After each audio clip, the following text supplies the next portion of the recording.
Episode शुरू होता है और एक लड़का बोल रहा होता है, मेरे जूनियर हाई के 3rd ईयर में मैंने अपने कमरे से बाहर निकलना बंद कर दिया था। बुली होने की वजह से मैंने सभी होप खो दी थी अपने फ्यूचर को लेके। और फिर ये हुआ। अब एक गॉडेस को दिखाया जाता है जो बोल रही होती है, तुम्हें पुनर्जन्म देने के लिए सेलेक्ट करा गया है।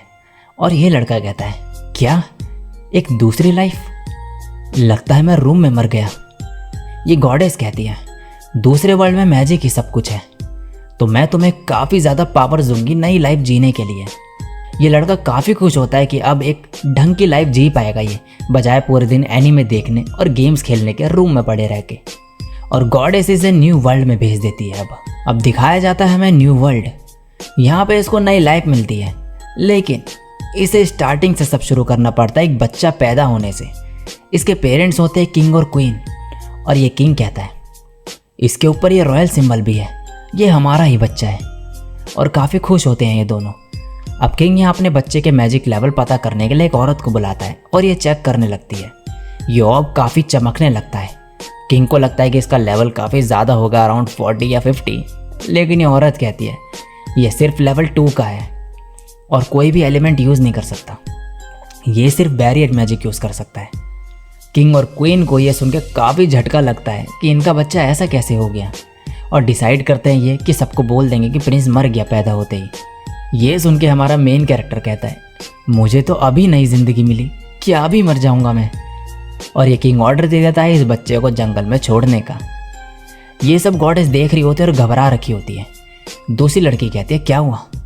ये बताती कि मैंने उसे काफ़ी ज़्यादा ही पावर्स दे दी और उस वर्ल्ड में सिर्फ 2 डिजिट्स ही मेज़र कर सकते हैं लेवल में, इसलिए उसकी पावर्स नहीं जान पा रहे वो लोग, और कोई एलिमेंट भी देना भूल गई मैं उसे। ये कहती है, तो तुमने उसे कितना लेवल दिया? गॉडेस बोलती है 1002।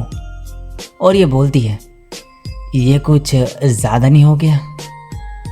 अब नेक्स्ट सीन में दिखाया जाता है कि हमारा मेन कैरेक्टर जंगल में होता है। यहाँ ये सोच रहा होता है कि अब ये क्या करे इस बॉडी में, क्योंकि ये कुछ कर भी नहीं पा रहा होता है। तभी इसे याद आता है कि इसके पास बैरियर मैजिक है, उस औरत ने कहा था। ये उसी का यूज़ करने लगता है और फिर अपनी इमेजिनेशन से इसकी शेप भी चेंज करने लगता है, और फिर इसी की मदद से ये हवा में उड़ने लगता है। लेकिन तभी एक खतरनाक जानवर आके इस पे अटैक कर देता है और इसका बैरियर तोड़ नहीं पाता। ये कहता है, बैरियर तो कमाल का है, ये थोड़े और बना देता हूँ छोटे छोटे, और इनसे अटैक करने लगता है इस वुल्फ पे। लेकिन इतने छोटे बैरियर से कुछ भी नहीं होता इसे। फिर ये बड़े बैरियर बना के पेड़ों को हवा में उड़ा के इस पर अटैक कर देता है, लेकिन ये फिर भी खड़े हो जाती है। अब ये पूरा बड़ा सा ही ज़मीन का टुकड़ा निकाल के बाहर इसे मारने जा रहा होता है। ये फॉक्स कहती है, रुक जाओ, मैं हार मानती हूँ। ये मन में कहता है, ये कौन बोला? छोड़ो जो भी हो। ये फॉक्स और जोर से चिल्लाती है, फिर ये मैंने कहा। ये फिर बोलता है, डॉगी बोली। अब इसके बाद ये बोलती है, मैं सिर्फ अपना माना रिकवर करना चाहती थी तुम्हें खा के, लेकिन किसे पता था कि तुम इतने ज़्यादा स्ट्रांग होगे। आखिर तुम हो क्या चीज़? मेन कैरेक्टर बोलने का ट्राई करता है, लेकिन बच्चा होने की वजह से ये बोल नहीं पा रहा होता। तो यह अब अपने ही बैरियर की मदद से गले में फिट करके बोलने लगता है और हेलो कहता है। ये वुल्फ कहती है, तो तुम बोल सकते हो, तुम तो एक अभी अभी पैदा हुए ह्यूमन बेबी जैसे लगते हो। अब ये मन में सोचने लगता है कि मेरा नाम क्या था, रीनहार्ट। छोड़ो इसे। और इस वुल्फ से कहता है, मैं हारूटो हूँ, मैं किंगडम में पैदा हुआ हूँ रॉयल फैमिली में, लेकिन लो माना होने की वजह से मुझे छोड़ दिया उन्होंने। ये वुल्फ कहती है, ये क्या कह रहे हो तुम? मैं देख सकती हूँ कि तुम में ह्यूमन से काफ़ी ज़्यादा मैजिक है। वेट, कहीं तुम डीमन किंग तो नहीं? हारूटो मन में सोचने लगता है, मैं तो एक लूज़र था पहले की लाइफ में, लेकिन मैं नहीं चाहता कि इसे पता चले। और बोलता है, हाँ मैं डीमन किंग हूँ। ये सुन के ये वुल्फ कहती है, तो तुम्हारी असली आइडेंटिटी ये है? और कहती है, मैं हार मानती हूँ, मुझे मार दो। हारूटो कहता है, ये कुछ ज़्यादा हो जाएगा, मैं कुछ नहीं करूँगा अगर तुम मुझे कुछ नहीं करोगी तो। और ये कहती है, मैं वादा करती हूँ एज अ प्राउड फ्लेम फेनरिर कि ऐसा नहीं होगा। और हारूटो इसे कहता है, ओके गुड बाय फ्रे। लेकिन ये हारूटो को तभी रोक देती है और बोलती है, लॉर्ड हारूटो, आपने मेरी जान बख्शी और मुझे एक नया नाम भी दिया। हमारा कॉन्ट्रैक्ट बन चुका है, अब आज से मैं अपनी लाइफ आपको डिवोट करती हूँ। हारूटो कहता है, मैंने तो बस शॉर्ट में फ्ले बोला तुम्हें। लेकिन ये ध्यान नहीं देती इस बात पे। हारूटो बोल ही रहा होता है कि तभी ये नीचे गिर जाता है। फ्ले कहती है, क्या हुआ मास्टर? बाद ये माफ़ी मांगती है इसके लिए इससे। तभी फ्ले कहती है, कोई आ रहा है, क्या मैं उसे मार दूँ? हारूटो कहता है नहीं, उससे बात करो और बैरियर मैजिक का यूज़ करके कहता है इससे तुम मुझे सुन पाओगी। तभी एक आदमी यहाँ पर आता है और बोलता है मुझे ये बच्चा चाहिए। फ्ले मना कर देती है देने से। ये कहता है तुम किस हक से ये कह रही हो? फ्ले बोलती है ये मेरे मास्टर बन चुके हैं कुछ टाइम पहले। ये आदमी कहता है ये बच्चा मेरे रिलेटिव का है, किसी वजह से इसे छोड़ दिया उन्होंने, तो मैं आया हूँ इसे बचाने के लिए, और ये ब्रेस्ट मिल्क भी लाया होता है साथ में। ये देख के हारूटो कहता है फ्ले ये ले लो उससे। हारूटो की हालत ख़राब हो रही होती है। ये आदमी कहता है तुम ह्यूमन चाइल्ड को नहीं पाल सकती। फ्ले कहते हैं तुम कैसे बोल सकते हो ये, और तुम्हें इस बच्चे की इतनी चिंता क्यों है? ये कहता है ये पर्सनल स्टोरी है, मेरी वाइफ प्रेग्नेंट थी और हमारा बच्चा पैदा होते ही मर गया। इस बच्चे की पोटेंशियल ना होने की वजह से छोड़ दिया गया है, लेकिन मुझे उससे फ़र्क नहीं पड़ता। ये सुन के फ्ले रोने लगती है, और ये देख के ये आदमी कहता है एक ह्यूमन चाइल्ड को अपना मास्टर बनाना और ऐसे रोना, तुम काफ़ी अजीब डीमन हो। और फिर कहता है ये कैसा रहेगा, तुम इसे मास्टर बना लो, मैं तुम्हें पर्सनल अटेंडेंट के तौर पर रख लूँगा। और फ्ले मान जाती है। अब यह आदमी इस टोकरी को तोड़ देता है और इस पर खून डाल देता है, जिससे सबको लगे कि ये मारा गया, और अब ये जाने लगते हैं। अब सीन शिफ्ट होता है 9 साल बाद। हारूटो अब बड़ा हो चुका होता है थोड़ा, और बोल रहा होता है फादर मदर शार गुड मॉर्निंग, और मन में बोल रहा होता है 9 साल बीत चुके हैं, मेरा प्लान था कि मैं चले जाऊं यहाँ से दूध पीने के बाद, लेकिन यहाँ इतना प्यार मिला कि मैं जा ही नहीं पाया। मेरी लाइफ में जो प्रॉब्लम है वो ये है कि क्यूट लिटिल गर्ल्स मुझे पसंद नहीं करती। फ्ले अब सबको खाना देती है। शार्लेट इससे कहती है क्या तुम मेरे साथ दोबारा खेलोगी? फ्ले कहती है नहीं, मेरा काम मास्टर हारूटो का ध्यान रखना है। हारूटो लेकिन इसे शार्लेट के साथ रहने को कह देता है, और ये मान जाती है। फिर अब इसके बाद ये दोनों साथ में खेल रहे होते हैं। हारूटो की मदर आके कहती है शार्लेट तुम्हारे साथ शाय रहती है, क्योंकि उसे पता नहीं कि अपनी एज के बच्चों के साथ कैसे एक्ट करे। हारूटो बोलता है ऐसा है क्या? ये कहती है हाँ, देखो फ्ले के साथ कितने अच्छे से रहती है वो। ये सुन के हारूटो मन में कहता है कहीं शार को पता तो नहीं चल गया कि मैं एक बुढ़ा आदमी हूँ 30 साल का, और काफ़ी सैड हो जाता है।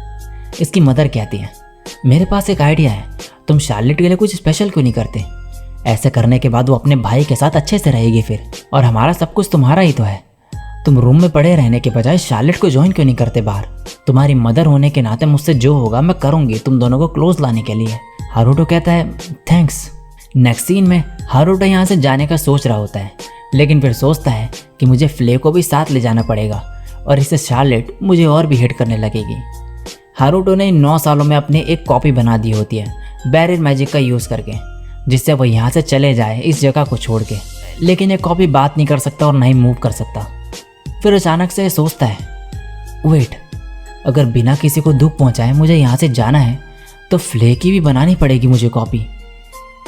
अब इसके बाद इसे इसके डैड नीचे बुलाते हैं और कहते हैं आज से मैं तुम्हें स्वॉर्ड चलाने सिखाऊंगा, तुम्हारा मैजिक लेवल काफ़ी कम है तो बाकी चीज़ें तुम्हें स्ट्रॉन्ग करनी होगी, या फिर क्या तुमने कोई दूसरी चीज़ ढूंढ ली जिसमें तुम्हारा इंटरेस्ट हो?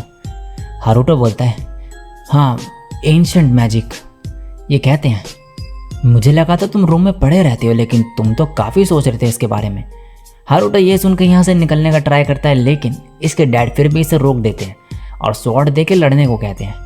हारूटो मन में कहता है डैड सीजन्ड वॉरियर हैं जिन्हें अर्थ शैटरिंग वॉर हैमर बुलाया जाता है, मैं इन पे कैसे एक भी हिट कर सकता हूँ?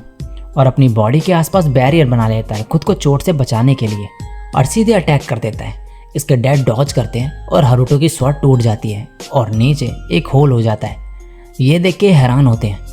हारूटो बोलता है मैं स्वॉर्ड के आसपास तो बैरियर बनाना भूल ही गया।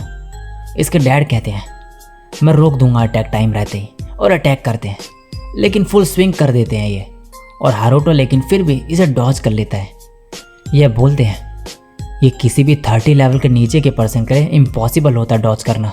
ये सुन के हारूटो भी मन में बोलने लगता है मुझे भी कुछ गड़बड़ लगती थी।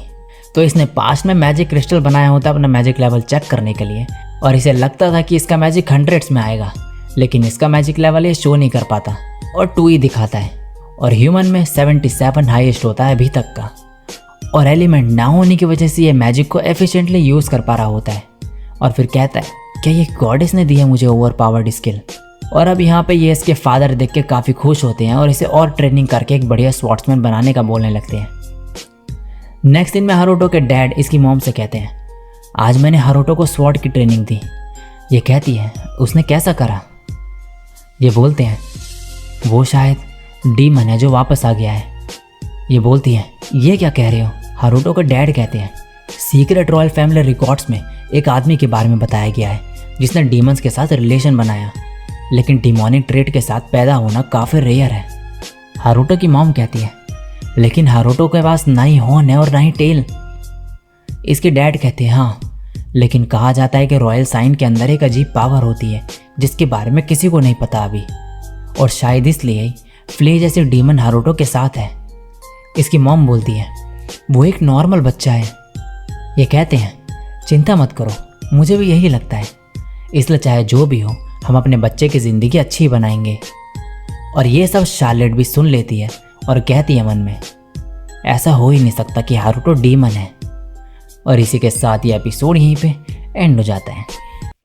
सो गाइस, फर्स्ट एपिसोड में इतना ही। अगर वीडियो अच्छी लगी हो तो भाई लाइक, कमेंट और शेयर जरूर कर देना। चैनल पे पहली बार टपके हो और मेरे को पहली बार सुन रहे हो तो चैनल को सब्सक्राइब भी ज़रूर कर देना। मैं मिलता हूँ नेक्स्ट वीडियो में, तब तक के लिए सायोनारा और बाय।